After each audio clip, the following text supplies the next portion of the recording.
The inevitable is imminent. The Hour of Saturn. July 22nd, 2019.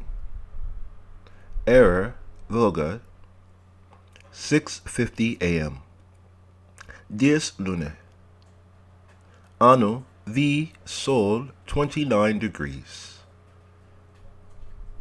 Cancer. Luna 2 degrees Aries. VV.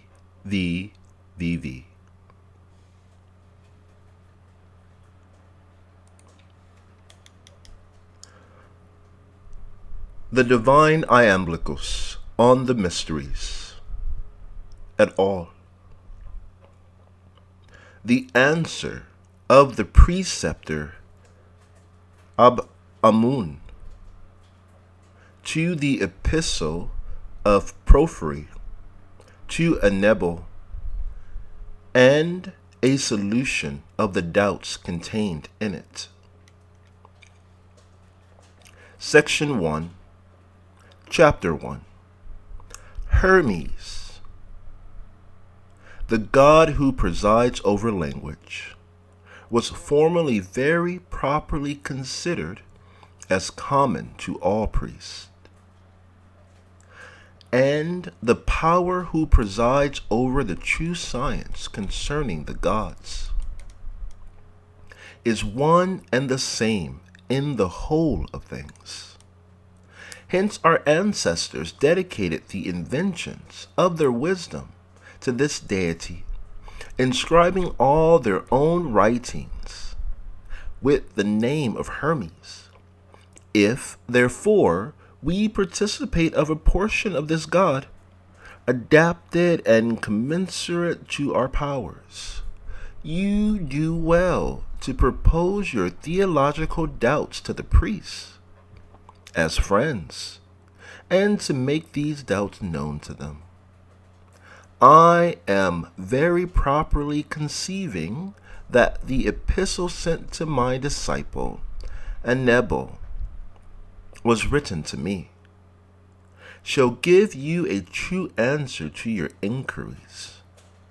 For it would not be becoming that Pythagoras and Plato, Democritus and Eudoxus, and many other of the ancient Greeks should have obtained appropriate instruction from the sacred scribes of their time, but that you, who are our contemporary, and think conformably to those ancients, should be frustrated of your wish by those who are now living, and who are called common preceptors. I, therefore, thus betake myself to the present discussion, and do you, if you please, conceive that the same person to whom you sent the letter returns you an answer. Or, if it should seem fit to you, admit it to be me who discourses with you in writing, or some other prophet of the Egyptians, for this is of no consequence. Or, which I think is still better, dismiss the consideration whether the speaker is an inferior or a superior character, but direct your attention to what is said, so as readily to excite your mind to survey whether what is asserted is true or false.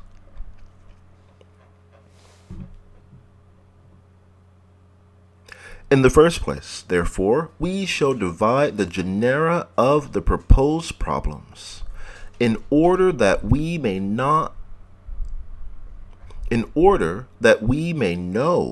the quantity and quality of them.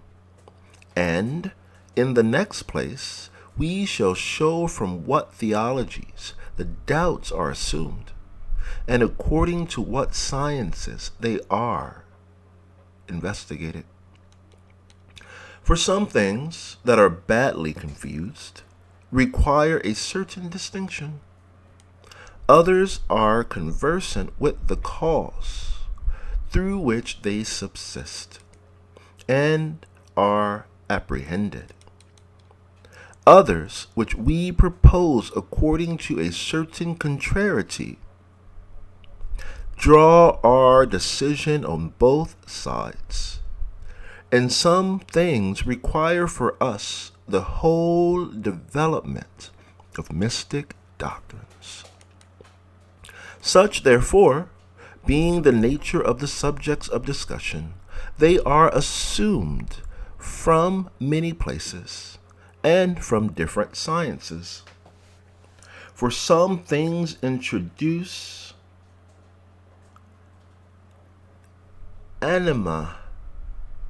adversions from what the wise men of the Chaldeans have delivered. Others produce objections from what the prophets of the Egyptians teach.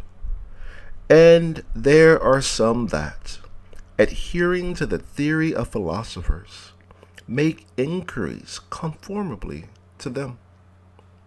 There are now likewise some that from other opinions, which do not deserve to be mentioned, elicit a certain debitation. And others originate from the common conceptions of mankind. These things, therefore, are of themselves variously disposed, and are multiformly connected with each other. Hence, through all these causes, a certain discussion is requisite for the management of them in a becoming manner. Chapter 2. We shall therefore deliver to you the peculiar dogmas of the Assyrians, and also clearly develop to your own opinions, and also clearly develop to you our own opinions, collecting some things from the infinite writings of the ancients, but others from those particulars which were comprehended by the ancients in one treatise, and pertain to the whole knowledge of divine natures.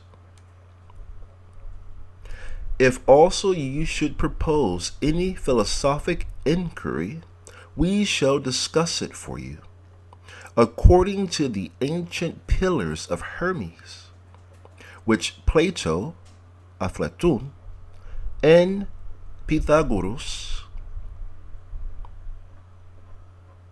knew before, and from thence constituted their philosophy.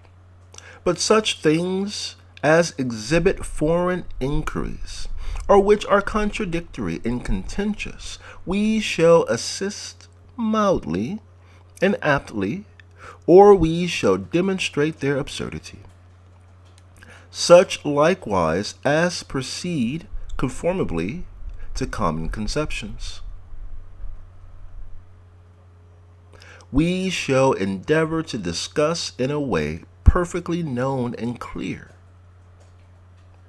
And things indeed which require the experience of divine operations to an accurate knowledge of them, we shall explain, as far as this is possible to be effected by words alone.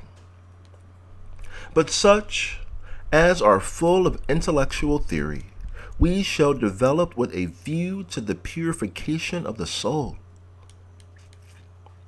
But indications of this theory worthy of notice may be mentioned, by which it is possible for you, and those who resemble you, to be conducted by intellect to the essence of real beings. And with respect to such things as become known by a reasoning process, we shall leave no one of these without a perfect demonstration. But in all things we shall give to each that which is appropriate, and such questions, indeed, as are theological, we shall answer theologically. Such as are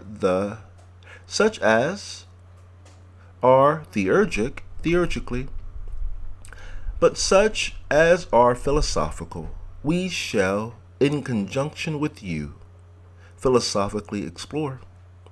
Of these also, such as extend to first causes, we shall unfold into light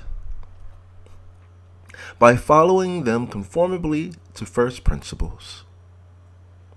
But such as pertain to morals or to ends, we shall fitly discuss according to the ethical mode. And in a similar manner, we shall examine other things methodically and appropriately. Let us, therefore, now betake ourselves to your inquiries.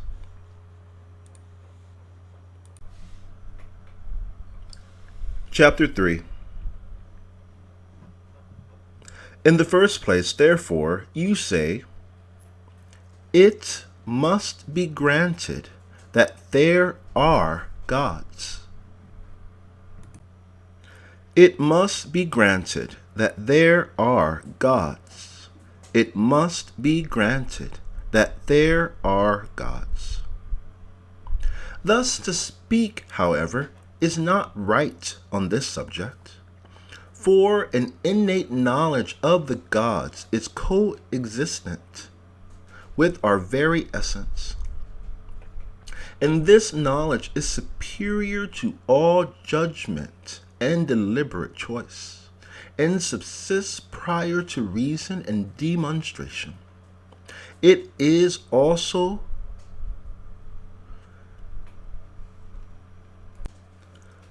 coined from the beginning with its proper cause, and is consubsistent with the essential tendency of the soul to the good. If indeed it be requisite to speak the truth, the contact with divinity is not knowledge. For knowledge is in a certain respect separated from its object by otherness. But prior to the knowledge, which as one thing knows another, is the uniform connection with divinity, and which is suspended from the gods, is spontaneous and inseparable from them. Hence, it is not proper to grant this, as it might not be granted, nor to admit it as ambiguous, for it is always uniquely established in energy. Nor are we worthy thus to explore it, as if we had sufficient authority to approve or reject it, for we are comprehended in it, or rather we are filled by it, and we possess that very thing which we are, or by which our essence is characterized in knowing the gods.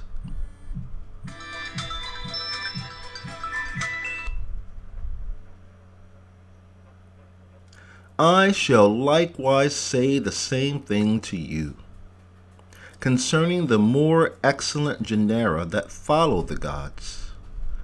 I mean daemons, heroes, and undefiled souls. For it is necessary to understand respecting these, that there is always in them one definite reason of essence, and to remove from them the indefiniteness and instability of the human condition. It is likewise requisite to separate from them that inclination to one side of an argument rather than another, arising from the equilibrium of a reasoning process.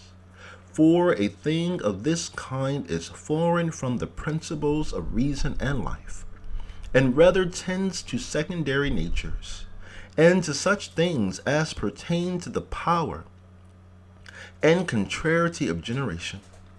But it is necessary that the more excellent genera should be apprehended uniformly. The co-nascent perception, therefore, of the perpetual attendance of the gods will be assimilated to them. Hence, as they have an existence which is always invariably the same, thus also the human soul is conjoined to them by knowledge, according to a sameness of subsistence, by no means pursuing through conjecture, or opinion, or a syllogistic process, all which originate in time, an essence which is above all these, but through the pure and blameless intellections which the soul received from eternity from the gods, becoming united to them. You, however, seem to think that there is the same knowledge of divine natures as of anything else, and that one thing, rather than another, may be granted from opposites, in the same manner as it is usual to do in dialectic discussions. There is, however, no similitude whatever between the two kinds of knowledge. For the knowledge of divine nature is different from that of other things, and is separated from all opposition. It likewise neither subsists in being now granted, or in becoming to be, but was from eternity uniformly consubsistent with the soul.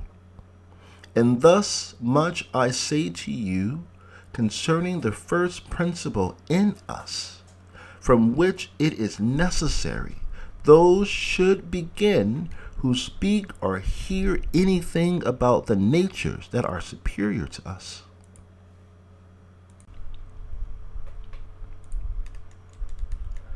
Chapter 4. With respect to your inquiry, what the peculiarities are in each of the more excellent genera by which they are separated from each other, what the peculiarities are in each of the more excellent genera by which they are separated from each other, what the peculiarities are in each of the more excellent genera by which they are separated from each other. If you understand by peculiarities the specific differences under the same genus, which are distinguished by opposite qualities, as the rational and irrational under animal, we by no means admit peculiarities of this kind in things which neither have one common essence, nor an equal contradistinction, nor receive a composition from something common, which is indefinite and defines the peculiarity. But if you apprehend the peculiarity to be, as in primary and secondary natures, differing in their whole essence and whole genus, a certain simple condition of being, definite in itself, in this case, your conception of peculiarities will be reasonable. For these peculiarities of things, which have an eternal subsistence, are simple and entirely exempt. The inquiry, however, proceeds imperfectly, for it was necessary, in the first place, to inquire what the peculiarities are of the most excellent genera, according to essence. In the next place, what they are according to power. and thus afterwards what they are according to energy.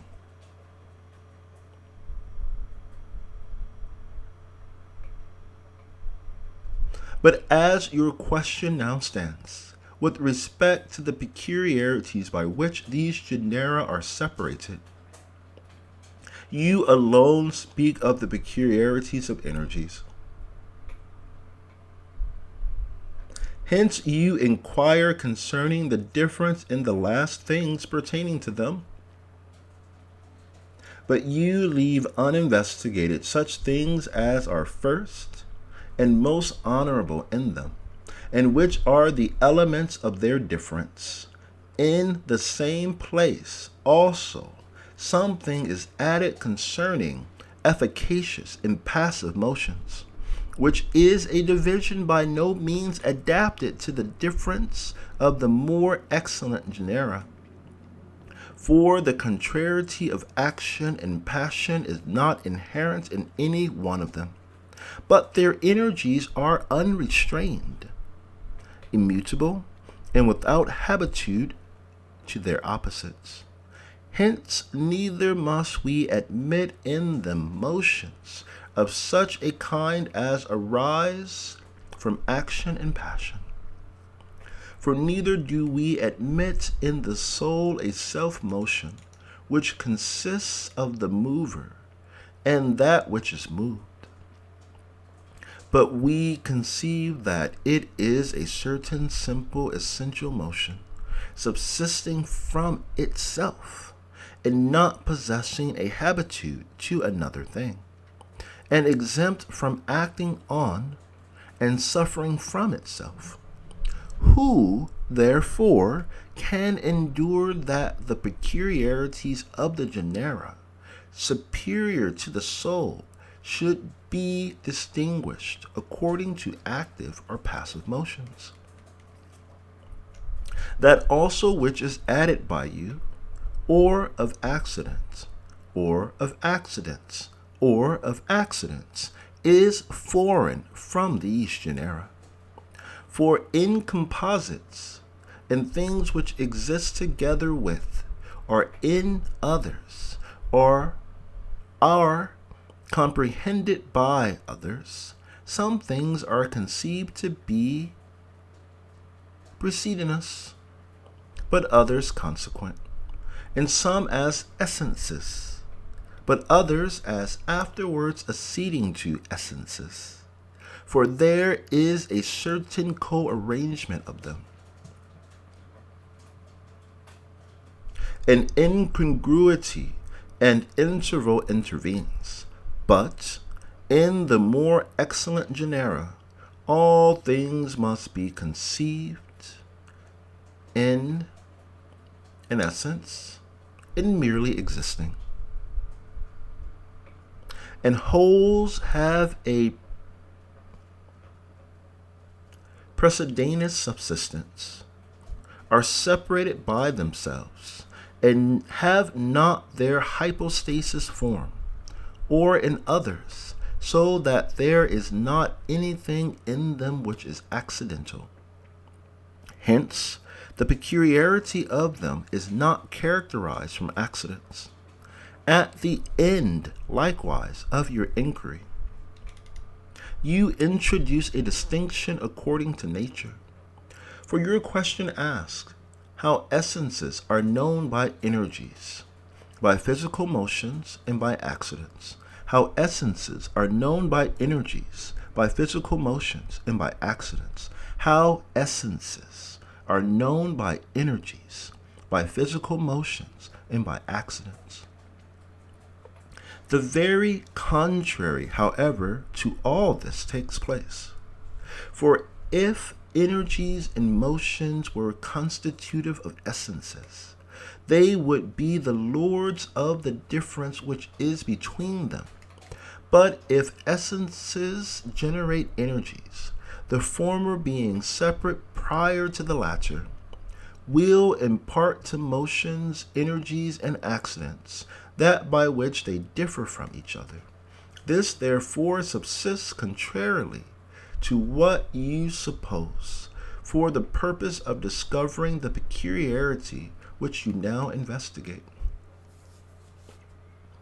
In short, whether you think that there is one genus of the gods, one of daemons, and in a similar manner of heroes and souls essentially incorporeal, or whether you admit that these are severally many, you inquire what the difference of them is according to peculiarities.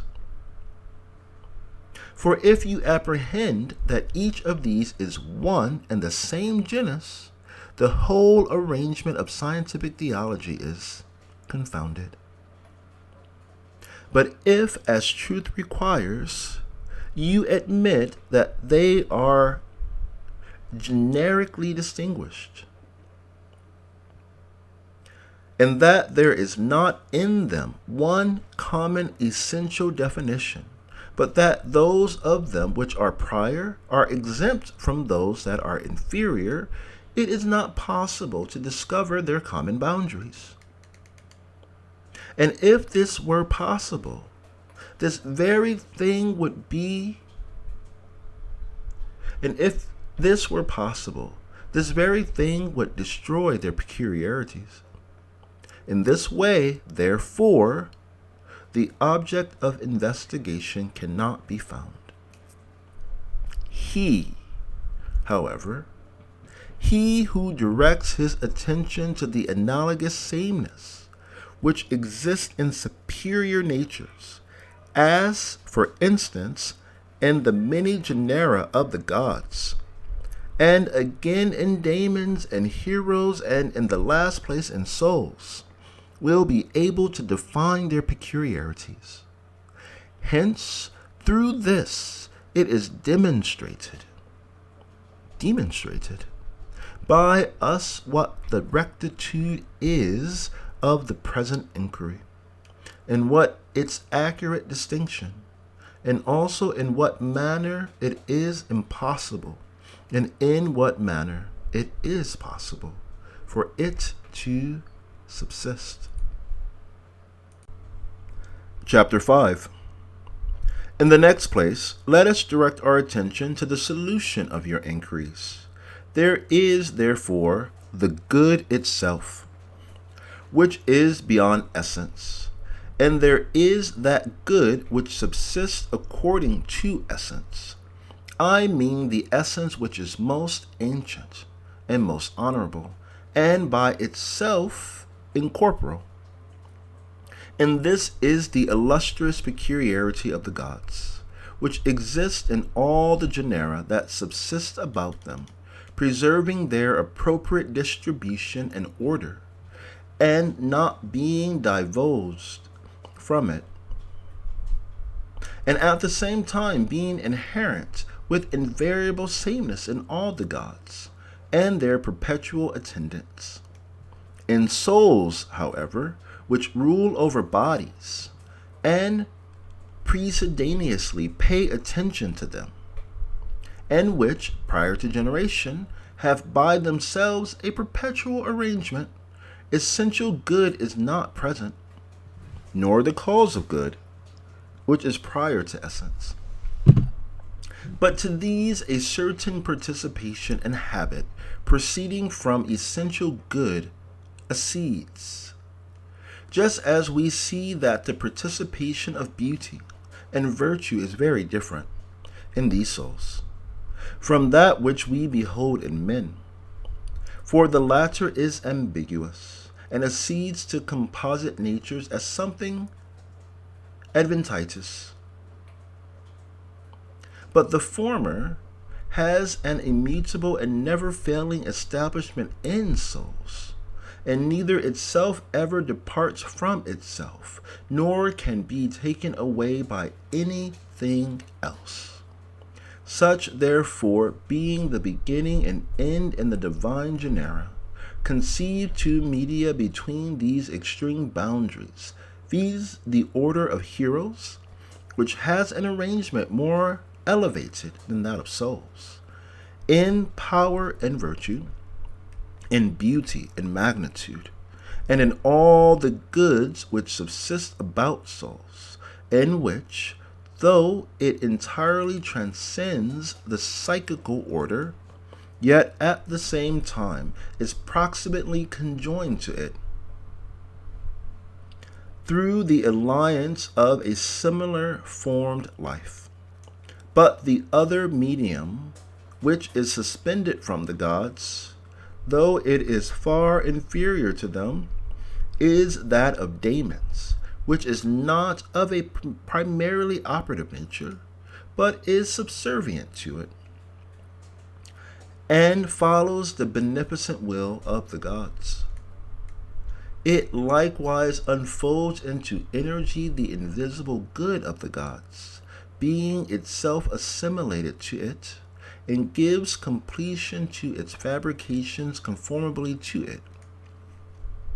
For it renders that which is ineffable in the good of the gods effable, illuminates that which is formless in forms, and produces into visible reasons, or productive forms, that which is divine good is above all reason, receiving also a co-nascent participation of things beautiful. It imparts and transfers it an unenvying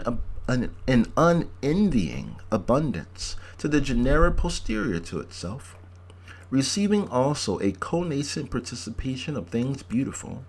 It imparts and transfers it an unenvying abundance to the genera posterior to itself, receiving also a co-nascent participation of things beautiful. It imparts and transfers it an unenvying abundance to the genera posterior to itself. These middle genera, therefore, give completion to the common bond of the gods and souls, and cause the connection of them to be indissoluble. They also bind together the one continuity of things, from on high as far as to the end. Make the communion of wholes to be inseparable. Cause all things to have the best, and a commensurate mixture, in a certain respect, equally transmit the progression from more excellent to inferior natures, and the elevation from things posterior to such as are prior. Insert in more imperfect beings order and measures of the communication which descends from more excellent natures, and of that by which it is received, and make all things to be familiar and co-adapted to all. Supernally receiving the causes of all these from the gods.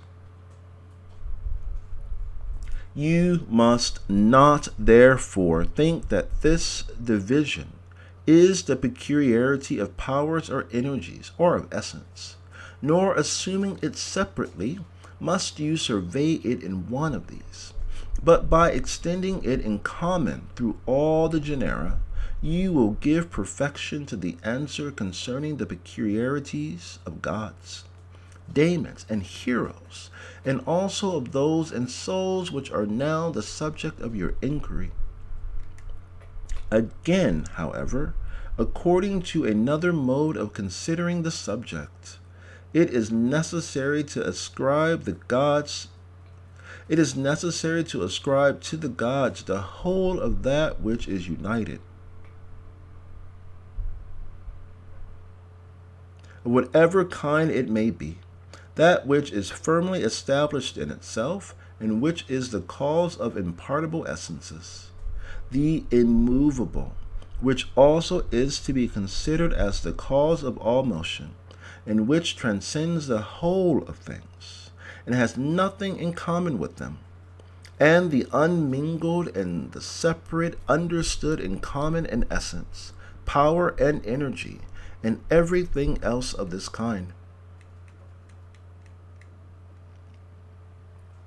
But that which is now separated into multitude, and is able to impart itself to other things, and which receives from others, bound in itself, and is sufficient in the distribution of partible natures, so as to give completion to them, which also participates of the primarily operative and vivific,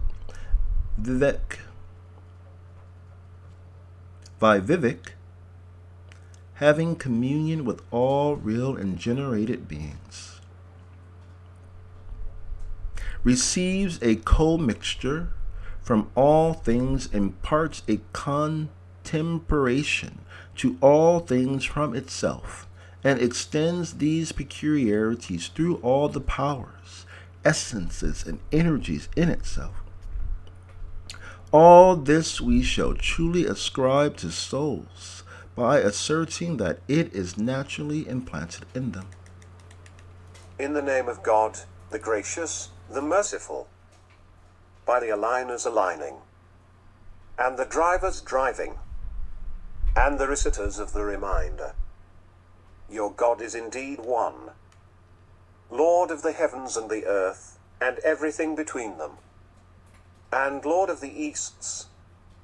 We have adorned the lower heaven with the beauty of the planets, and guarded it against every defiant devil. They cannot eavesdrop on the supernal elite, for they get bombarded from every side. Rebelled, they will have a lingering torment. Except for him who snatches a fragment, he gets pursued by a piercing projectile. Inquire of them, are they more difficult to create, or the others we created? We created them from sticky clay. But you wonder, and they ridicule. And when reminded, they pay no attention. And when they see a sign, they ridicule. And they say, this is nothing but plain magic.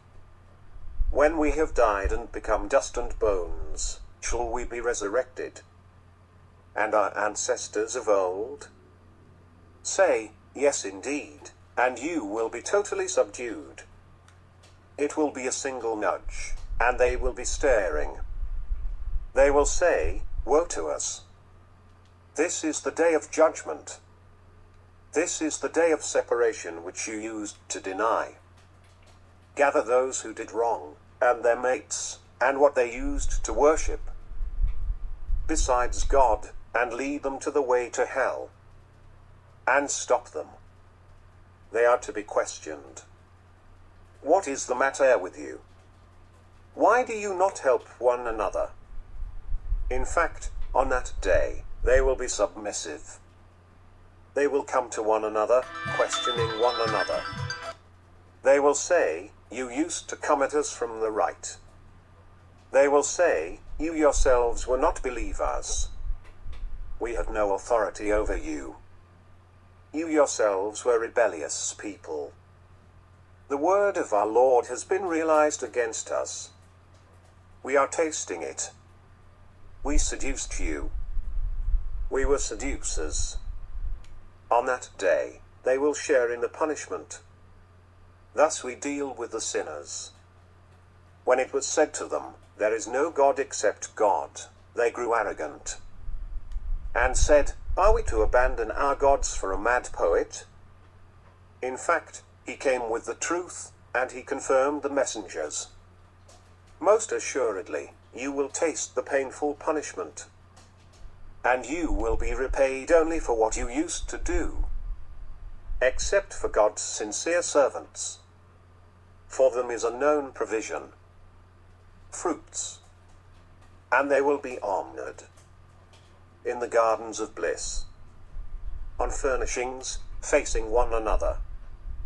They will be offered a cup of pure drink, white, a delight to those who drink, never polluted, and never intoxicating. With them will be bashful women with lovely eyes, as if they were closely guarded pearls. Then they will approach one another, questioning. One of them will say, I used to have a friend, who used to say, are you of those who believe that after we die and become dust and bones, we will be called to account? He will say, will you have a look? he will look, and will see him in the pit of hell. He will say, "By God, you almost ruined me. Were it not for the grace of my Lord, I would have been among the arraigned." We will not die, except for our first death, and we will not be punished. This is the supreme triumph. For the like of this let the workers work. Is this a better hospitality, or the tree of bitterness? We made it an ordeal for the unjust. It is a tree that grows from the bottom of hell. Its fruits are like the devil's heads. They will eat from it, and fill their bellies with it. Then, on top of it, they will have a brew of boiling liquid. Then their return will be to the blaze. They had found their parents astray, and rushed along in their footsteps. And most of the ancients before them went astray, even though we sent messengers to warn them. So observe the end of those who were warned, except for the sincere servants of God. And Noah called out to us, and we are the best of responders. And we saved him and his family from the great calamity. And we made his descendants the survivors. And we left mention of him among those who succeeded. Peace be upon Noah among all people. We thus reward the righteous. He was one of our believing servants. Then we drowned the others. Of his kind was Abraham, when he came to his Lord with a sound heart. He said to his father and his people, "What are you worshipping? Is it falsified gods, instead of God, that you want? So what is your opinion about the Lord of the worlds?" Then he took a glance at the stars, and said, "I am sick." But they turned their backs on him, and went away. Then he turned to their gods, and said, "Will you not eat? What is it with you, that you do not speak?"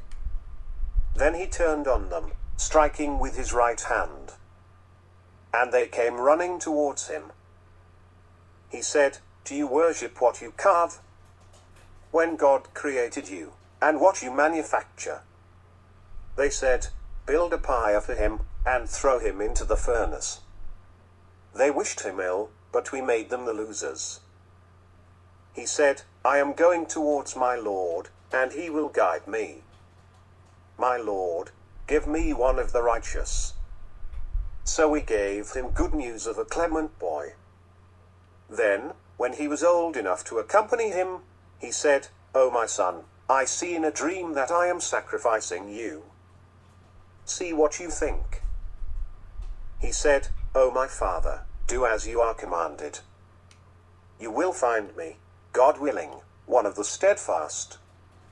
Then, when they had submitted, and he put his forehead down, we called out to him, "O Abraham, you have fulfilled the vision. Thus we reward the doers of good." This was certainly an evident test. And we redeemed him with a great sacrifice.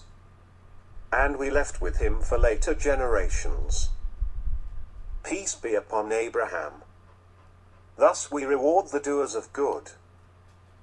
He was one of our believing servants. And we gave him good news of Isaac, a prophet, one of the righteous. And we blessed him, and Isaac. But among their descendants are some who are righteous, and some who are clearly unjust to themselves. And we blessed Moses and Aaron. And we delivered them and their people from the terrible disaster. And we supported them, and so they were the victors. And we gave them the clarifying scripture. And we guided them upon the straight path. And we left with them for later generations. Peace be upon Moses and Aaron. Thus we reward the righteous. They were of our believing servants. Also Elijah was one of the messengers. He said to his people, "Do you not fear? Do you call on Baal, and forsake the best of creators? God is your Lord, and the Lord of your ancestors. But they called him a liar, and thus they will be brought forward, except for God's sincere servants.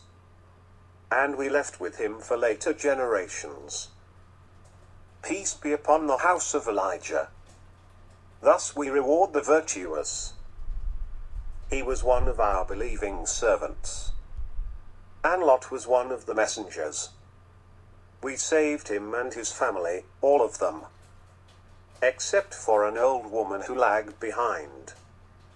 Then we annihilated the others. You pass by them in the morning and at night. Do you not understand? And Jonah was one of the messengers. When he fled to the laden boat, he gambled and lost. Then the fish swallowed him, and he was to blame. Had he not been one of those who praised, he would have stayed in its belly until the day they are raised. Then we threw him into the wilderness, and he was sick. And we made a gourd tree grow over him. Then we sent him to 100,000 or more. And they believed, so we gave them enjoyment for a while. Ask them, are the daughters for your Lord, while for them the sons? Or did we create the angels females, as they witnessed? No, indeed. It is one of their lies when they say, God has begotten. They are indeed lying. So he preferred girls over boys? What is the matter with you? How do you judge? Will you not reflect? Or do you have some clear proof?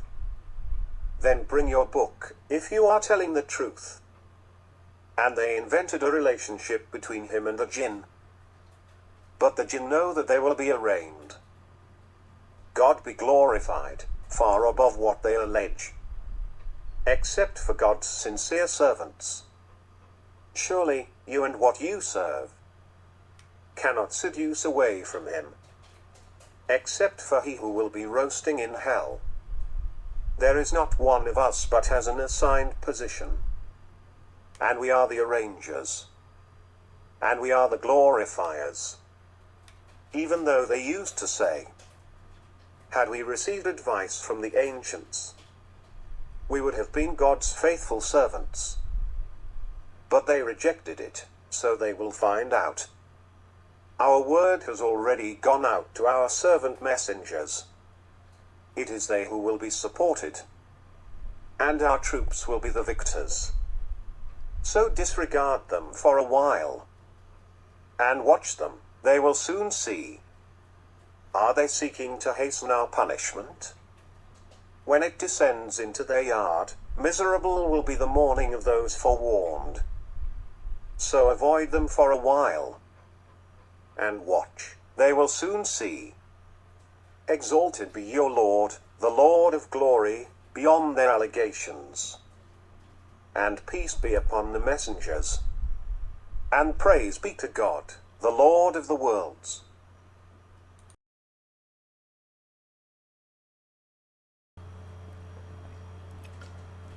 Divine IAMBAIWASSi2ix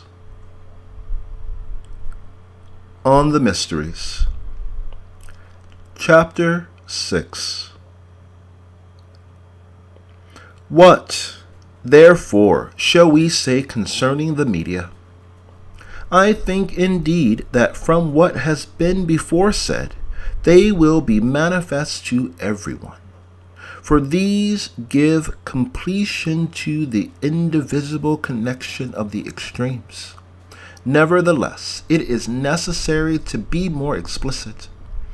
I consider, therefore, the demoniacal tribe to be multiplied, but unitedly, to be commingled, but in an unmingled manner, and to comprehend all other things of a subordinate nature, according to the idea of that which is more excellent.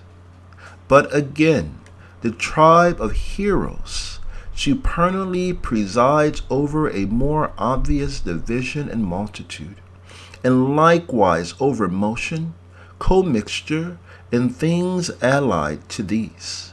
It also receives gifts of a more excellent nature, concealed as it were inwardly, I mean union, purity, a firm establishment, impartible sameness, and a transcendency over and above other things.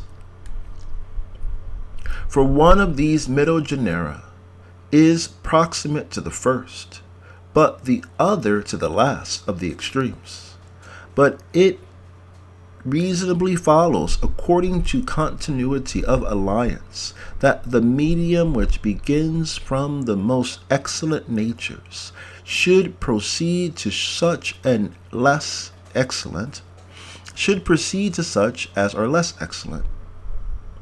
But it reasonably follows, according to continuity of alliance, that the medium which begins from the most excellent natures should proceed to such as are less excellent, but that the medium which primarily produces a contact with the last of things should also, in a certain respect, communicate with the natures that transcend it.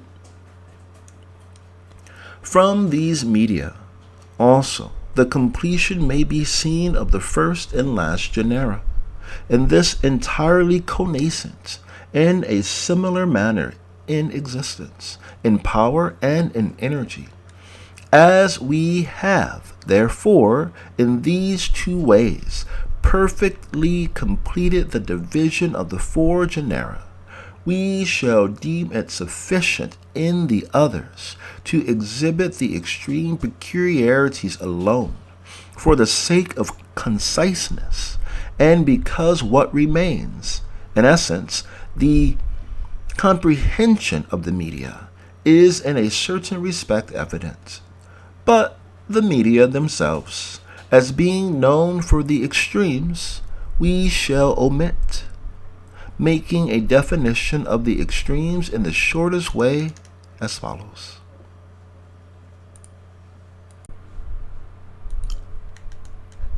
Chapter 7. Of the extremes, therefore, one is supreme, transcendent and perfect, but the other is last in dignity, deficient and more imperfect, and the former indeed is incapable, of accomplishing all things at once, uniformly in an instant, but the latter is neither able to effect all things, nor at once, nor suddenly, nor impartibly. The former also generates and governs all things, without being inclined toward them, but the latter is naturally disposed to verge, and be converted to the things which it generates and governs.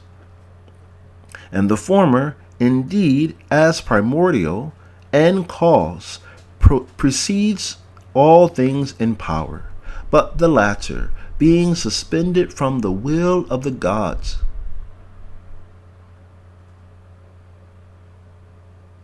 as from a cause,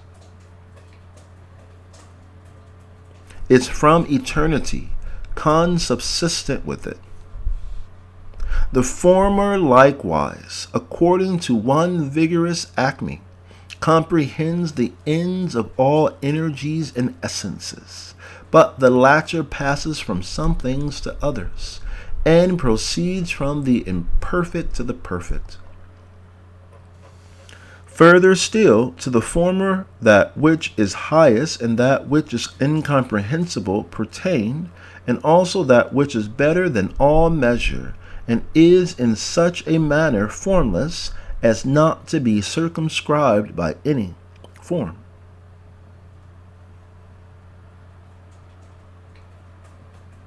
But the latter is vanquished by inclination, habitude, and propensity, and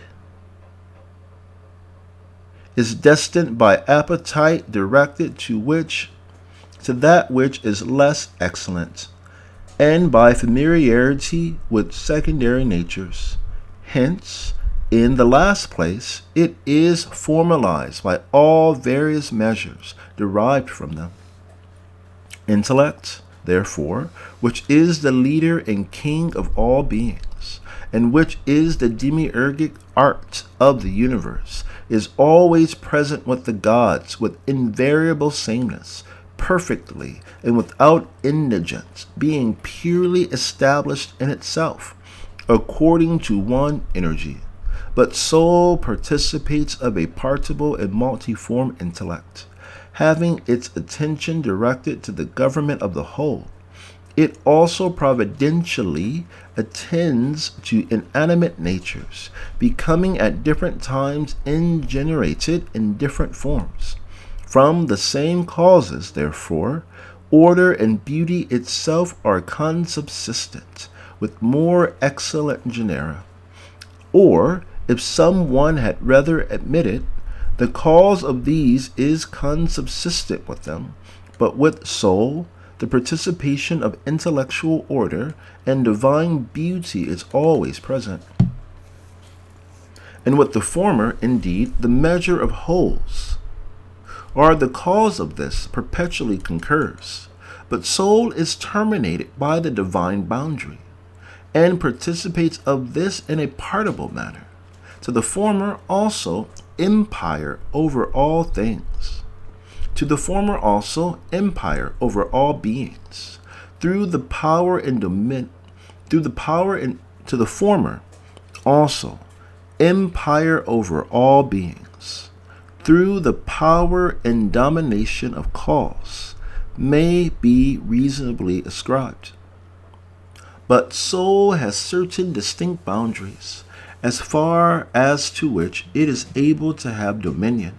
Such, therefore, being the different peculiarities in the extremes, it will not be difficult to understand what we have now said, and to perceive the middle peculiarities of demons and heroes, which are allied to each of the extremes, possessing a similitude to each, departing from both to the medium, and embracing a concordant communion commingled from them, and connected with it in appropriate measures. Such, therefore, must be conceived to the peculiarities of the first divine genera. Chapter 8. But neither must we admit that cause of the distinction of these genera which you subjoin, viz., that it is an arrangement with reference to the different bodies, as for instance of gods to ethereal bodies, but of daemons to aerial bodies, and of souls to such as are terren.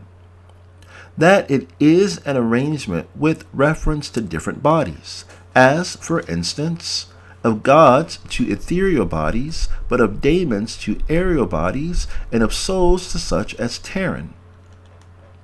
That it is an arrangement with reference to different bodies, as for instance of gods to ethereal bodies, but of daemons to aerial bodies, and of souls to such as are terren.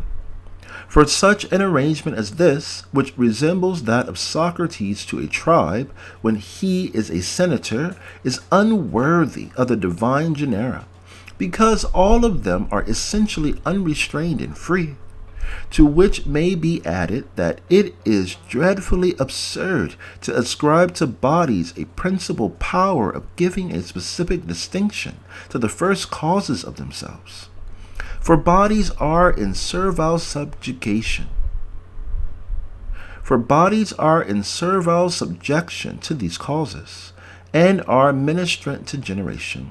And further still, the genera of the more excellent natures are not in bodies, but the former externally rule over the latter.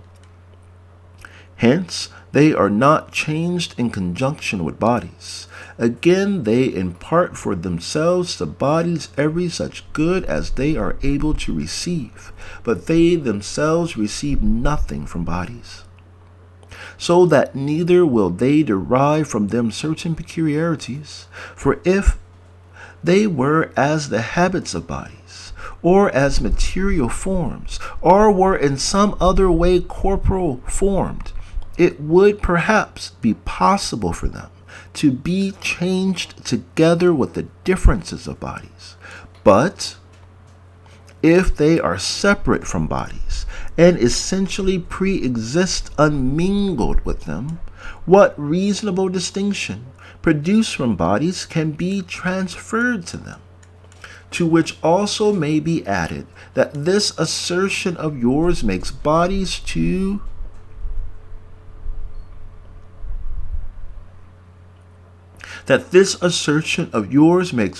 to be more excellent than the divine genera, since the former afford a seat to superior causes and assert in them peculiarities essentially. He, therefore, who co-arranges allotments, distributions, and consociations of governors with the governed will evidently assign a principal authority to more excellent natures. For because the presiding powers are such as we have shown them to be, on this account they have such an allotment, and give to it an essential specific distinction, but they are not assimilated to the nature of their receptacles. It is necessary, therefore, to admit a thing of this kind in partial souls, for such as is the life which the soul received prior to its insertion in a human body, and such as the form which is readily exerted, such also is the organical body which it has suspended from itself, and as such the consequent corresponding nature which receives the more perfect life of the soul. But with respect to more excellent natures, and which as wholes comprehend the principle of parts in these, inferior are produced in superior natures, bodies in incorporeal essences, bodies in incorporeal essences, bodies in incorporeal essences, things fabricated in the fabricators, and being circularly comprehended and are directed and governed by them. Hence, the circulation of the celestial bodies being primarily inserted in the celestial circulations of the ethereal soul, are perpetually inherent in them, and the souls of the worlds, in essence of the spheres, being extended to their intellect, are perfectly comprehended by it, and are primarily generated in it. Intellect also, both that which is partial and that which is universal, is in a similar manner comprehended in the genera that are more excellent than intellect. Since, therefore, second are always converted to first natures, and superior are the leaders of inferior essences, as being the paradigms of them. Hence, essence and form accede to subordinate. Hence, essence and form accede to subordinate from superior natures, and things posterior are primarily produced in such as are more excellent, so that order and measure are derived from primary to secondary beings, and the latter possess that which they are from the former, but the contrary must not be admitted, vis-a-vis that peculiarities emanate from things less excellent to the natures which precede them. Hence, through these things, such a corporal formed division as you introduce is demonstrated to be false. It is indeed essentially necessary not to propose anything of this kind, But if this should appear to you to be requisite, yet you must not think that what is false deserves to be discussed.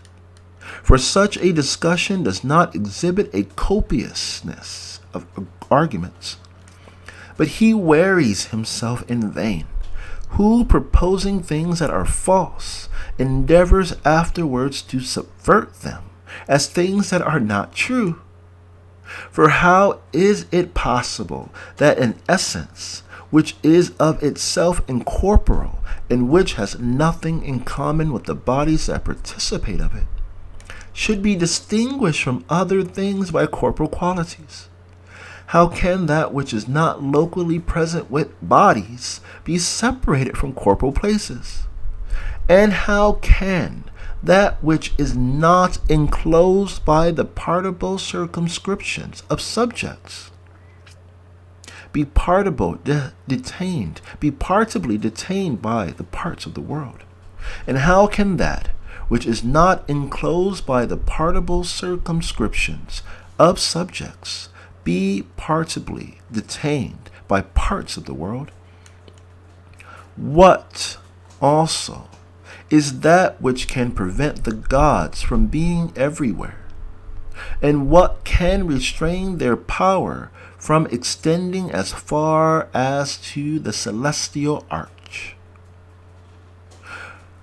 For to effect this must be the work of a more powerful cause, which is able to enclose and circumscribe them in certain parts, but truly exhibiting being, and which is essentially incorporeal, is everywhere, wherever it may wish to be, and that which is divine, and which transcends all things, would, if what you say were admitted, be transcended by the perfection of the whole world, and as a certain part would be comprehended by it.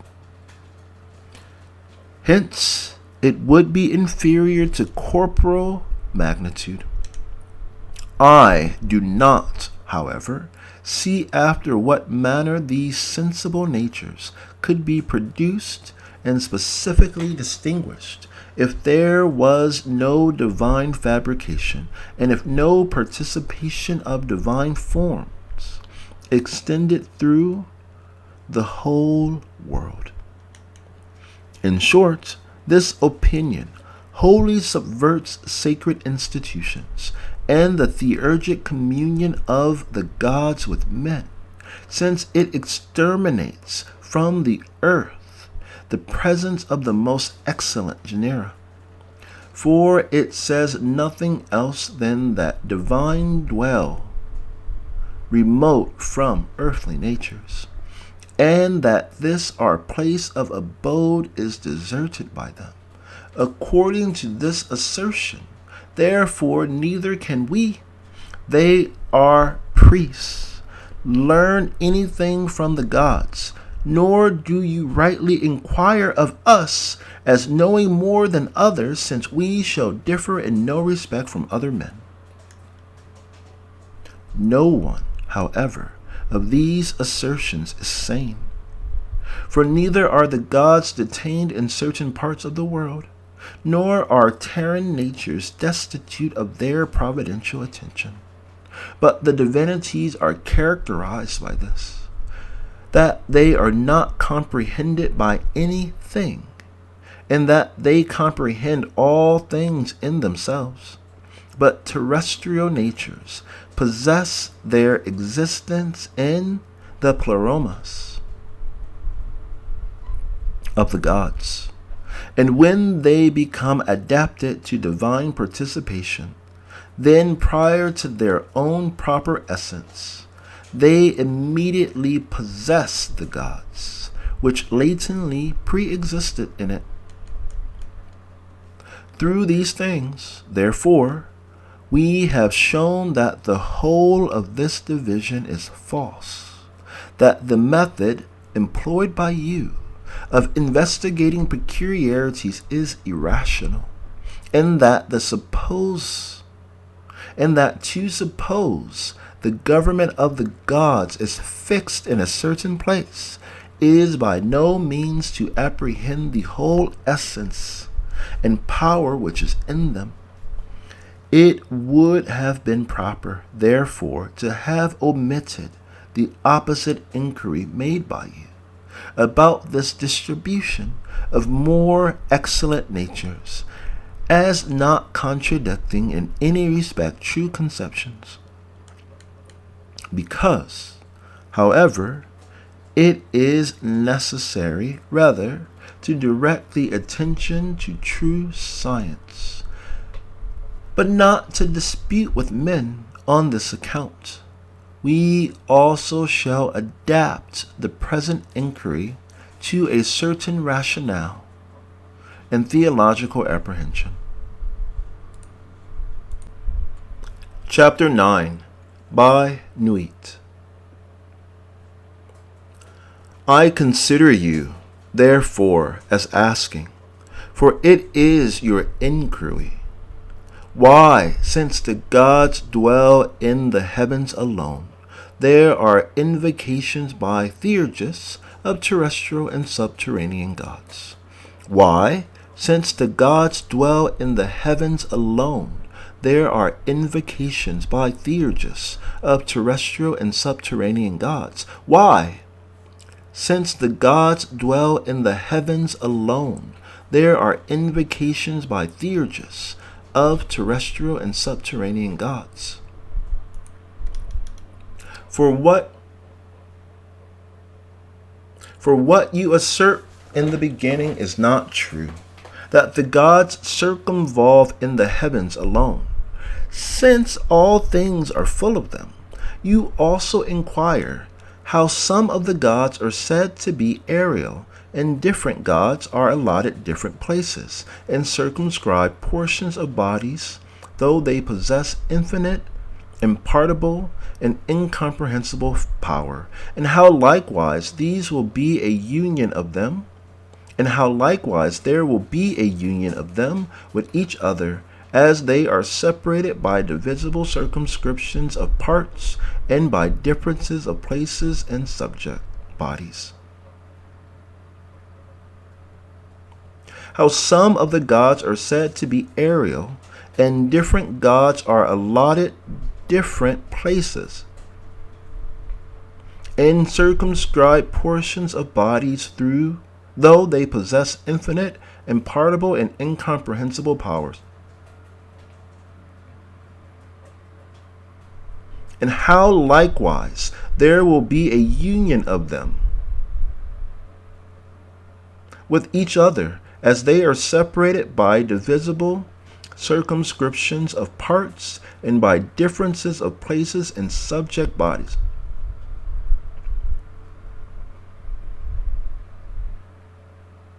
How some of the gods are said to be aerial, and different gods are allotted different places, and circumscribed portions of bodies, though they possess infinite, impartible, and incomprehensible power. And how, likewise, there will be a union of them with each other, as they are separated by divisible circumscriptions of parts, and by difference of places and subject bodies. Of all these, therefore, and an infinite number of other similar questions, one and the best solution will be obtained by surveying the mode of divine allotment. A divine nature, therefore, whether it is allotted certain parts of the universe, such as heaven or earth, or sacred cities and regions, or certain groves, or certain statues, externally illuminates all these, in the same manner as the sun externally irradiates all things with his rays. Hence, as light comprehends the things which are illuminated by it, thus also the power of the gods externally comprehends its participants. As likewise the solar light is present with the air in an unmingled manner, but this is manifest from no light, being left in the air, when once that which illuminated it has departed, though heat is still present with it, when that which heated it is entirely withdrawn. Thus also the light of the gods illuminates separately, and being firmly established in itself, wholly proceeds through all beings. Moreover, the light which is the object of sensible perception is one, continuous, and everywhere the same, whole, so that it is not possible for any part of it to be separate and cut off from the whole, nor to be enclosed in a circle, nor at any time to depart from its illuminating source. After the same manner, therefore, the whole world, being partible, is divided about the one and impartible light of the gods. But this light is everywhere one and the same whole, and is impartibly present with all things that are able to participate of it, through an all-perfect power, fills all things, and by a certain causal comprehension encloses and terminates the whole of things in itself, and in everywhere united to itself, and conjoins ends to beginnings. This too, all heaven and the world imitating, revolve with a circular motion, are united to themselves, and lead the elements which are carried round in a circle. Hence the world causes all things to be in each other, and to tend to each other, makes the end of one thing to coalesce with the beginning of another. As, for instance, heaven with earth, or earth with heaven, and produces one connection and concord of wholes with wholes. Will not, therefore, he who surveys this conspicuous statue